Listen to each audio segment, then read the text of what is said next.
Hello everyone. आज हम अपने इस चैप्टर को ख़त्म कर देंगे। Chapter number 4 motion plane. आज हम जानेंगे अबाउट एंगुलर एक्सेलरेशन के बारे में थोड़ा सा, angular acceleration and centripetal acceleration के बारे में। चलिए एंगुलर एक्सेलरेशन से स्टार्ट करते हैं। What is acceleration? The change in velocity per unit time, the time rate समय के साथ of change of normal acceleration होता तो नॉर्मल वेलोसिटी, यहाँ एंगुलर एक्सेलरेशन तो angular velocity of a particle। ये होता है आपका angular acceleration, denoted by symbol alpha. So what is alpha? Delta omega upon में डेल्टा टी। क्लियर? अगर मैं इंस्टेंटेनियस किसी पर्टिकुलर इंस्टेंट, मतलब अगर हमारा जो चेंज इन वेलोसिटी है बहुत छोटा हो, बहुत कम टाइम पीरियड के लिए हो, बहुत कम टाइम पीरियड के लिए हो, बहुत कम हो, मतलब इस पार्टिकल इस पोजीशन और इस पोजीशन की मैं बाद में बात करूँ, बहुत आसपास हो, मतलब कहने का मतलब ये है कि इनका टाइम, जो चेंज टाइम है बहुत छोटा हो, मतलब जीरो के बराबर हो, तभी हम इंस्टेंटेनियस की बात करते हैं। सो इंस्टेंटेनियस जो होगा इसका, इंस्टेंटेनियस एक्सेलरेशन क्या होगा? Instantaneous angular acceleration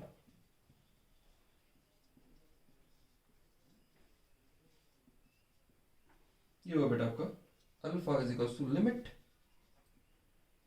delta T extending to zero delta omega upon में delta T which is equal to D omega upon में डी टी। क्लियर? इसका यूनिट होता है बेटा रेडियन पर सेकेंड, रेडियन पर सेकेंड और अपॉन में सेकेंड, तो इसका यूनिट आएगा बेटा, क्या आएगा? रेडियन पर सेकेंड स्क्वायर। ये है ऐसा यूनिट इसका एंगुलर एक्सेलरेशन का। क्लियर? अब नॉर्मल एक्सेलरेशन और एंगुलर एक्सेलरेशन में क्या डिफरेंस है? चलिए नोट कर लीजिए इसको। अब relation between normal acceleration and angular acceleration, इनके बीच का रिलेशन बताता हूं मैं। लास्ट क्लास में आपको मैंने नॉर्मल वेलोसिटी और एंगुलर वेलोसिटी के बीच रिलेशन बताया था, वो निकला था ऐसे, और हमने देखा था कि ये परपेंडिकुलर इन दोनों के प्लेन के। ठीक है, यहां पर भी ऐसे ही आएगा।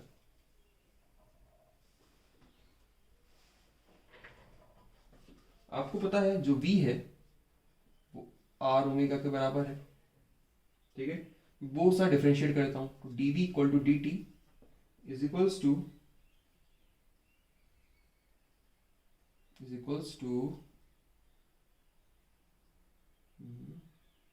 D t r omega. क्या आएगा बेटा? प्रोडक्ट रूल लगेगा यहाँ पर।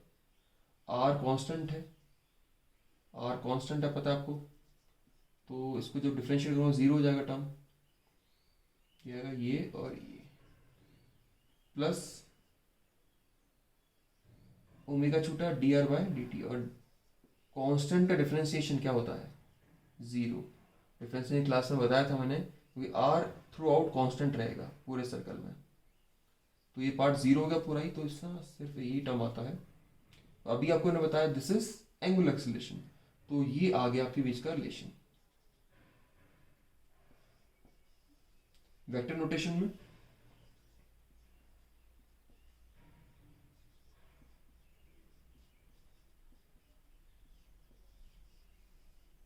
This is your vector notation.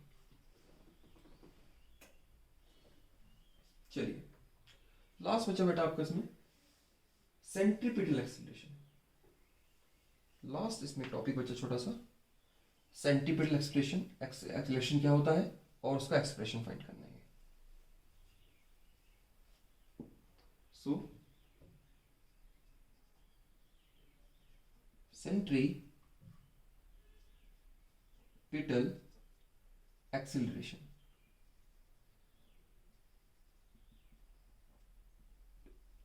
और उसका एक्सप्रेशन।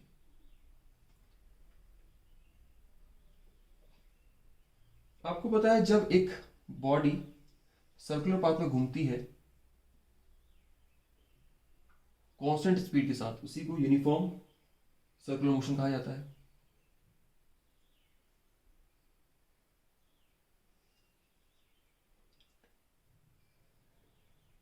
एक अंदर की तरफ को एक एक्सेलरेशन लगता है टुवर्ड सेंटर, इसे बोलते हैं सेंट्रीपिटल एक्सेलरेशन, एसी। क्लियर?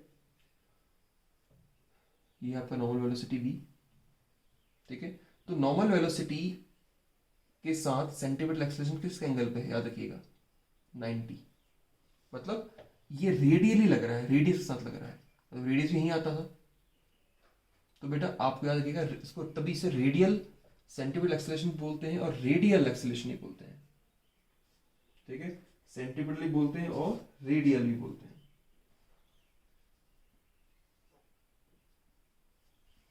ठीक है। चलिए हमें इसका एक्सप्रेशन फाइंड करना है, एक्चुअली एसी कितना होता है और इसका मैग्नीट्यूड डायरेक्शन दोनों।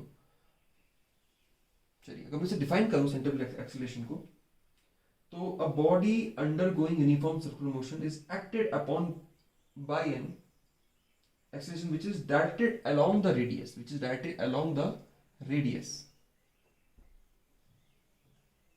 yeah, toward the center of the circular path. This acceleration is known as centripetal acceleration. तो इसका एक्सप्रेशन निकालते हैं। The acceleration which is along the radius of the circular path, जब कोई पार्टिकल कांस्टेंट स्पीड के साथ घूम रहा हो। चलिए लेट एक हमारे पास एक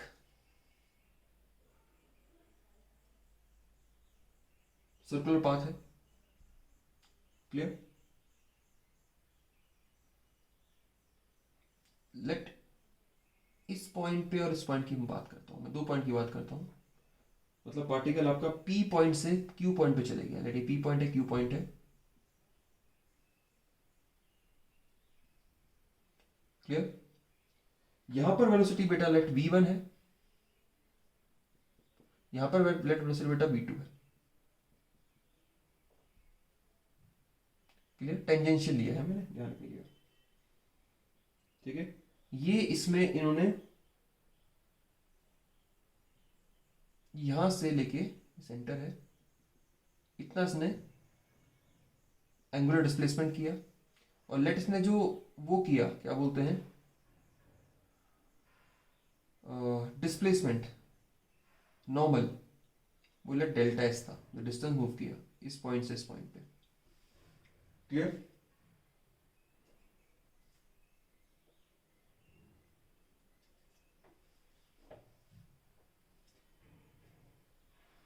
चलिए तो लेट पार्टिकल यहां पर t टाइम पे यहां पर था, और थोड़े टाइम बाद, मतलब बहुत कम टाइम बाद t प्लस डेल्टा t पे यहां पहुंच गया।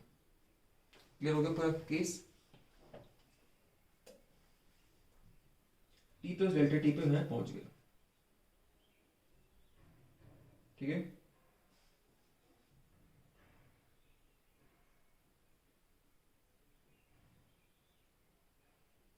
चलिए एक्चुअली हमें पता क्या करना है, एक्सेलरेशन टाइम में पता है, यहां से यहां जाने में उसे डेल्टा टी लगा, क्लियर है। यहाँ टी था, यहाँ delta T, T plus delta T था, तो इसका मतलब यहाँ जाने में डेल्टा टी लगा होगा। हमारे पास टाइम नोन है, हमको अगर चेंज इन वेलोसिटी पता कर लें हम, तो change in velocity upon time क्या होता है, एक्सेलरेशन। तो चेंज इन वेलोसिटी पता करते हैं, ठीक है। तो हम क्या करते हैं,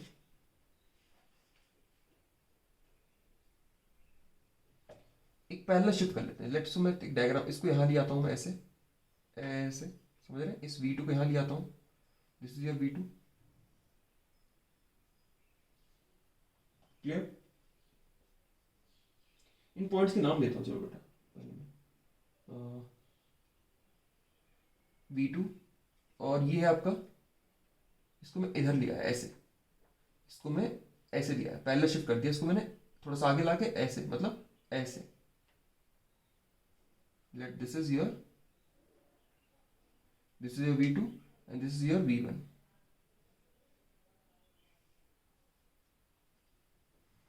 clear, this is your v1. तो लेट ये पॉइंट है हमारा, तो चेंज कितना आ रहा है, ये चेंज आ रहा है, चेंज ये आ गया,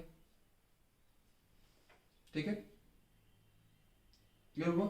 थोड़ा सा मैं इसे एक्सपेंड करके बना लेता हूं, एक ऐसे है v1, एक ऐसे है v2, और एक चेंज आ रहा है ऐसे, कितना, डेल्टा v। ये ड्रॉ मैंने खुद कंस्ट्रक्ट किया है, और ये था आपका डेल्टा थीटा। लेट ये ए पॉइंट ले लेता हूं, उसको बी पॉइंट, इसको सी पॉइंट। क्लियर हुआ। चलिए मैं ट्राइंगल अप्लाई करता हूं, यहां पर अप्लाइंग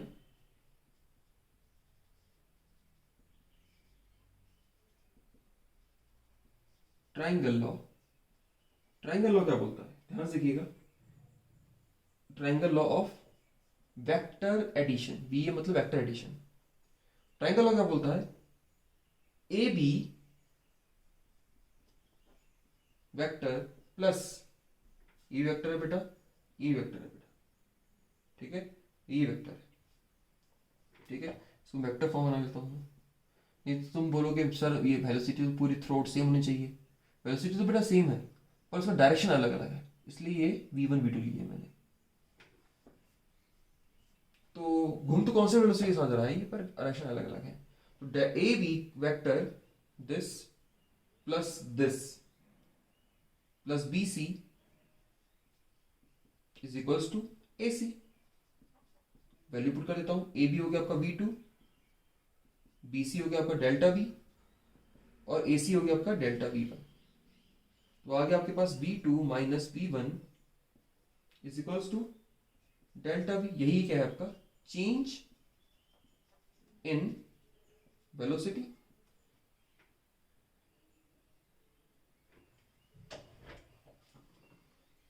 क्लियर। चलिए अब देखिए ध्यान से, ये डेल्टा है आपका, हाँ ये ट्राइंगल लिया मैंने, ये ट्राइंगल है आपका, जो ये वाला ट्राइंगल, ठीक है। इस ट्राइंगल का भी नाम देता हूँ, चलो मैं पहले, ये तो मैंने अपने आप को ट्राइंगल किया, इस ट्राइंगल का नाम देता हूँ मैं ओ, ये पी था पॉइंट, ओ पी, और ये क्यू, ओ पी क्यू, ठीक है। यहाँ पर अलग से मैं ट्राइंगल ले रखा मैंने, ओ पी क्यू। चलिए in triangle O P Q, P O Q and B A C,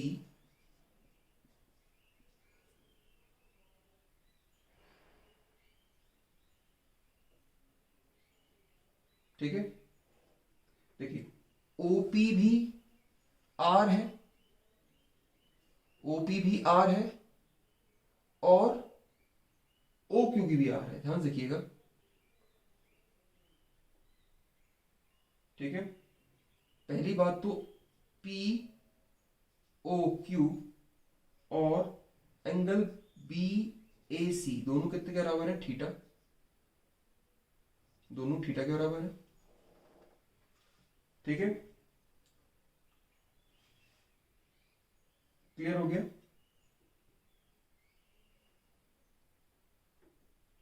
same angle है, और ध्यान से देखिए यहां पर बगल में एक चीज और लिख देता हूं, ओ पी जो है वो ओ क्यू के बराबर है आर की वजह से, और आपका ए बी बराबर है आपका ए सी की वजह से।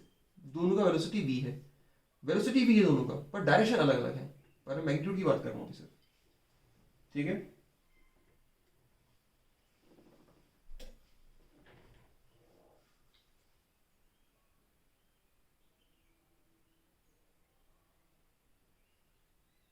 ठीक है, तो सिंपल सी बात है बेटा, OP अपॉन में OQ बराबर है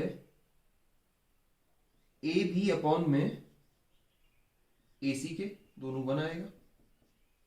अगर मैं OP R one, AB V one, उसका मतलब ये ट्राइंगल दोनों क्या है बेटा, सिमिलर है। ये दोनों ट्राइंगल सिमिलर है। तो हमने प्रूफ क्या कर दिया, हमने प्रूफ ये कर दिया कि triangle POQ similar to triangle BAC।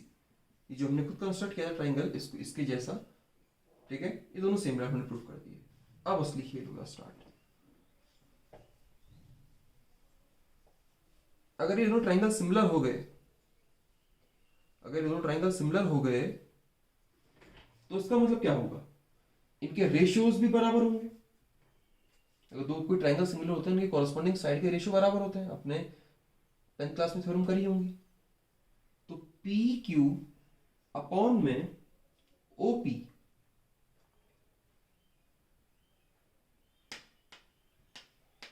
PQ upon में OP बराबर होगा BC अपॉन में AB के, BC अपॉन में AB के, ठीक है। कंपेयर कर रहा हूं बेटा, ध्यान से देखना, कंपेयर कर रहा हूं दोनों को मैंने।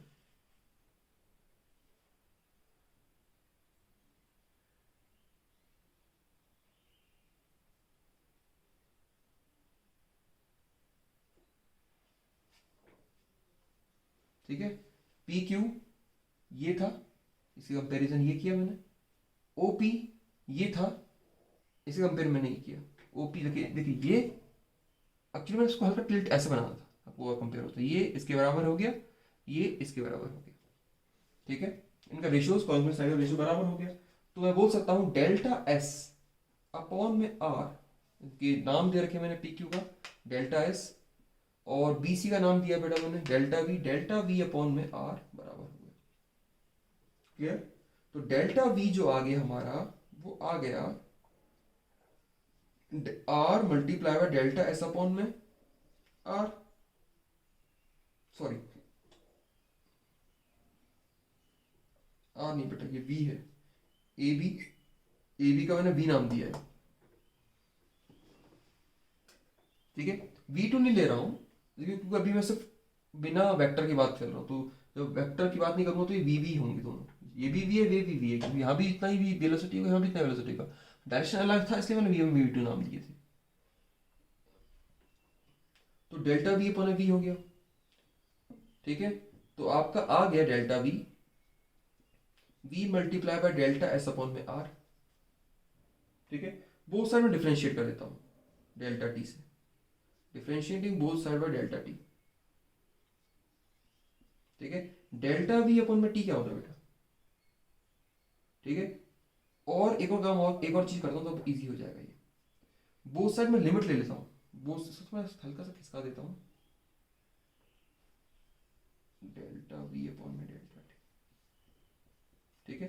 अब मैं क्या करता हूँ, बहुत सारी लिमिट ले लेता हूँ। मैं बोलता हूँ कि इसका टाइम लिमिट अगर छोटा है, ध्यान रखिएगा मैं बहुत कम टाइम लिमिट के लिए बात कर रहा हूँ, मतलब यहां से यहां जाने में डेल्टा टी जो है बहुत कम है। इफ लिमिट डेल्टा टी बहुत छोटा है, लिमिट डेल्टा टी बहुत छोटा है 0 के बराबर, यहां पर भी लिमिट डेल्टा टी बहुत छोटा है 0 के बराबर, तो ये क्या होता है बेटा, dv upon dt, and this is equals to, आपको पता है ds अपॉन dt क्या होता है, displacement upon time, v velocity, तो वेलोसिटी अपॉन में r, वेलोसिटी का स्क्वायर अपॉन में r हो जाएगा ये, ठीक है। लेकिन पहले मैं सॉल्व कर लेता हूं, क्योंकि dv अपॉन ds अपॉन में dt होता है बेटा v, तो जब मैं limit delta t upon ds upon dt क्या हो गया, v डी s अपॉन में dt, ये आ गया। और थोड़ा सॉल्व कर लेते हैं इसको, dv अपॉन में dt इज इक्वल्स टू, ये बन गया आपका v, ये बन गया आपका v अपॉन में r, तो आ गया आपका, ये हो गया आपका एक्सेलरेशन, ये आ गया आपका वी स्क्वायर अपॉन में आर। ये हमारा एक्सेलरेशन नहीं बेटा, हमारा सेंट्रीपिटल एक्सेलरेशन है। ये होता है सेंट्रीपिटल एक्सेलरेशन। तुमने सेंट्रीपिटल एक्सेलरेशन का एक्सप्रेशन फाइंड कर लिया, आर स्क्वायर अपॉन में वी स्क्वायर अपॉन में आर। क्लियर? और आपको पता है जो v है, आपको पता है जो v होता है बराबर होता है बेटा ओमेगा आर के। पुट कर देता हूं यहां पर, omega square R square upon में आर। तो ये आ गया बेटा A C is equals to omega square R, या ऐसे लिख लीजिए आप, बात एक ही है। अब रही बात बेटा डायरेक्शन की। डायरेक्शन की बात करते हैं, चलिए। मैंने बोला ना कि सेंट्रीपिटल एक्सेलरेशन का जो डायरेक्शन होता है टुवर्ड सेंटर होता है, रेडियली। ठीक है, कैसे पता करेंगे? देखिए, direction of acceleration, direction of centripetal acceleration. Direction की बात कर रहा हूं। मैग्नीट्यूड तो हमने पता कर लिया, सेंट्रीपिटल एक्सेलरेशन मैग्नीट्यूड होता है वी स्क्वायर अपॉन में आर। वेलोसिटी पता कर लो, किसी पॉइंट पे सेम होगी हर जगह, और रेडियस से डिवाइड कर दो। स्क्वायर का वेलोसिटी का स्क्वायर अपॉन में रेडियस का डिवाइड। डायरेक्शन की बात करते हैं, ठीक है। इस डायग्राम को मिटाना चाहिए था मुझे, इस डायग्राम को दोबारा बना देता हूं। ठीक है, मैं डायग्राम बना रहा हूं बहुत छोटे टाइम पीरियड के लिए, ऐसा, लाइक ऐसा। This is our V A, ये हमारा वो था V1, ये था हमारा V2, और ये था हमारा डेल्टा V।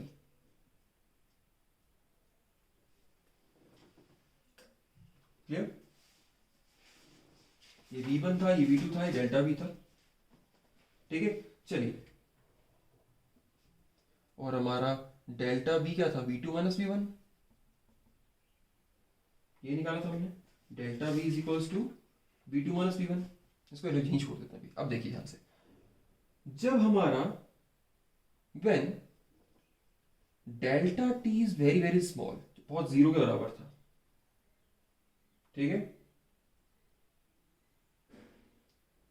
तो आपका अगर ये बहुत छोटा होगा, अगर ये एंगल बहुत छोटा होगा, मतलब ये अगर आप बहुत कम टाइम पीरियड की बात कर रहे हैं, मतलब यहां से यहां जाने की बात कर रहे हैं, ऐसे, अब ये वाला पॉइंट यहां शिफ्ट हो जाएगा। तो जब इसकी बात करेंगे हम, तो डेल्टा थीटा भी छोटा होगा। तो डेल्टा थीटा और delta s both are very small, है नहीं?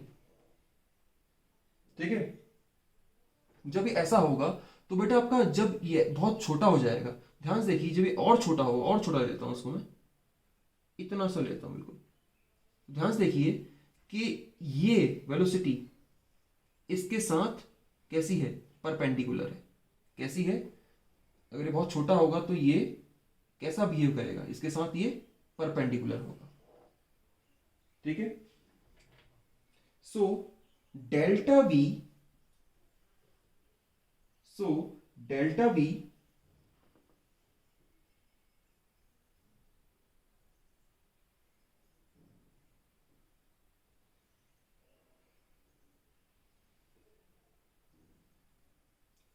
इज, जब डेल्टा टी बहुत छोटा होगा, delta V exactly, delta V will be exactly perpendicular, बहुत इंपॉर्टेंट है, टू V1 एंड V2। इसके साथ परपेंडिकुलर होगा और इसके साथ ही परपेंडिकुलर होगा, इस वाले के साथ V1 V2 दोनों साथ परपेंडिकुलर होगा। ये इंपॉर्टेंट पॉइंट है बहुत। अगर डेल्टा टी हमारा बहुत छोटा हुआ, जो हमने बात छोटे की, अब हमने छोटे की वजह से कंडीशन निकाली थी, अब जब देखा था ना हमने ds अपॉन dt और t अपॉन dt ले लिया था, छोटे के अकॉर्डिंग लिया था हमने।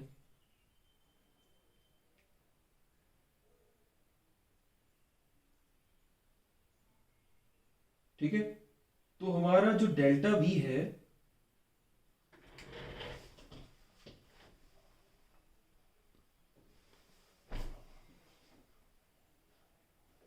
ठीक है, और हमको पता है हमारी डेफिनेशन क्या बोलती है सेंट्रीपिटल एक्सेलरेशन की।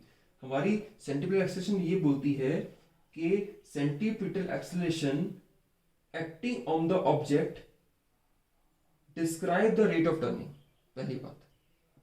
ठीक है, इसको हटा देता हूं अभी। हमें सेंट्रीफ्यूगल एक्शन की डेफिनेशन क्या बोलती है कि centripetal acceleration,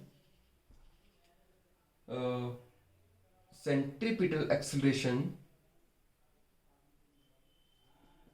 acting on the object describes, पहली बात तो describes the rate of turning।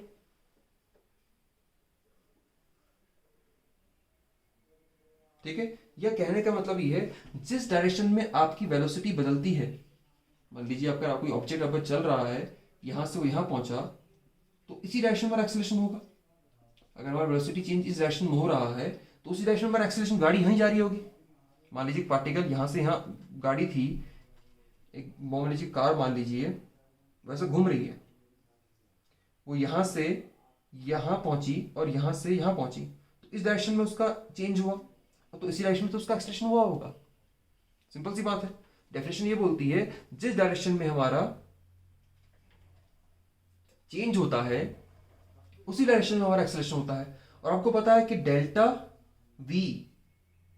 Delta we perpendicular है, डेल्टा वी जो है वो परपेंडिकुलर है वेलोसिटी के। अभी हमने देखा था अगर हम टाइम हमारा लिमिट छोटा हो तो डेल्टा वी परपेंडिकुलर होगा वी के, और डेल्टा वी यहां चेंज कर रहा है, इसी डायरेक्शन में आपका एक्सेलरेशन भी होगा। तो वेलोसिटी के, देखिए दो चीज आई यहां पर। पहले तो हमने बोला कि टाइम लिमिट जब छोटा होगा तो डेल्टा वी, जब टाइम लिमिट छोटा होगा तो डेल्टा वी वी के परपेंडिकुलर होगा। ठीक है, चेंज यहां हो रहा था, टाइम लिमिट बहुत छोटा लिया हमने, तो वी यहां था, डेल्टा वी यहां था, v1 v2, और ये डेल्टा वी का छोटा होगा तो परपेंडिकुलर हो जाएगा v1 के, पहली बात। दूसरी बात, डेल्टा वी जो है वो एक्सेलरेशन के साथ, जहां जिस डायरेक्शन एक्सेलरेशन होता है उसी डायरेक्शन में चेंज होता है। इसका मतलब आपका एक्सेलरेशन भी परपेंडिकुलर होगा वेलोसिटी के। तो इसका मतलब क्या हुआ, तो ऐसे लिख देता हूं, by definition A is always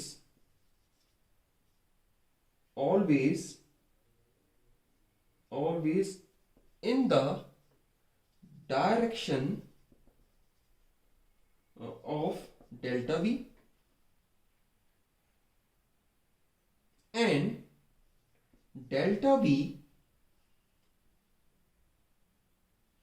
देखिए दो चीज आ गई कि डेल्टा वी परपेंडिकुलर है वी के, और आपका डेल्टा वी जिस डायरेक्शन में बदलेगा उसी डायरेक्शन में आपका डेल्टा ए बदलेगा। therefore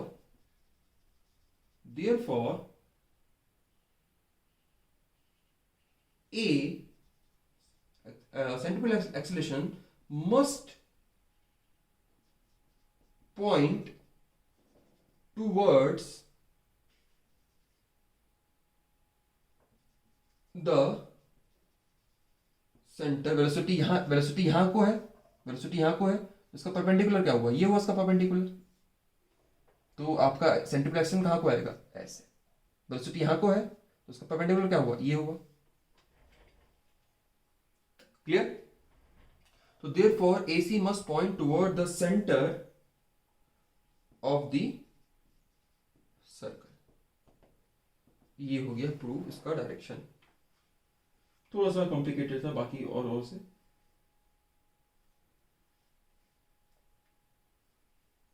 ठीक है, सो सिंपल सी बात है, when an body moves with a constant velocity around a circle, दोबारा बोलता हूं, when an object moves with a constant velocity constant है, around a circle, the centripetal acceleration is always directed radially toward the center of the circle। तो centripetal acceleration होगा वो radially होगा toward the centre of action, मतलब radius के direction में होगा। तो ये हो गया मेरा बेटा हमारा अब सेंट्रीपिटल एक्सेलरेशन कंप्लीट। क्लियर। तो मैं सिंपल सा डायग्राम बनाएंगे। कि अगर आपका वेलोसिटी ऐसे है तो आपका सेंट्रीपिटल एक्सीलरेशन कहाँ आएगा, टुवर्ड ऐसे।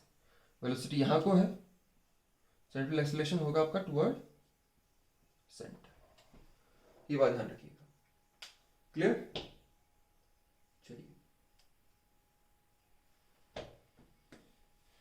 न्यूमेरिकल करने के लिए कभी कभी फ्रीक्वेंसी की टर्म दे देते हैं इसमें। तो एक चीज और बता देता हूँ, मैग्नीट्यूड के टर्म में आपने देखा कि मैग्नीट्यूड में आपने ये निकाला v² और आपने एक और चीज निकाली ω²r, और आपको पता है जो ओमेगा होता है 2π न्यू फ्रीक्वेंसी होता है। पुट कर देता हूँ, क्या आ जाएगा 2π न्यू का होल स्क्वायर और r, तो कहा गया आपका 4π² फ्रीक्वेंसी का स्क्वायर मल्टीप्लाई बाय r। कभी कभी सेंट्रीपिटल एक्सीलरेशन ऐसे भी आ जाता है फ्रीक्वेंसी के टर्म में, फ्रीक्वेंसी और रेडियस दे रखा होता है। तो एक एक्सप्रेशन 2 3 सब एक्सीलरेशन सेंट्रीपिटल एक्सीलरेशन की है। चलिए, अब आपका ये चैप्टर कंप्लीट हो गया है। साथ साथ एक और इन्फॉर्मेशन दे देता हूँ, आपके अब सिलेबस काफ़ी बदल चुका है, तो प्लीज़ cbseacademic.nic.in में जाइए, अपना नया रिवाइज सिलेबस देखिए। इस साल आपका उसी सिलेबस को फॉलो किया जाएगा, ठीक है।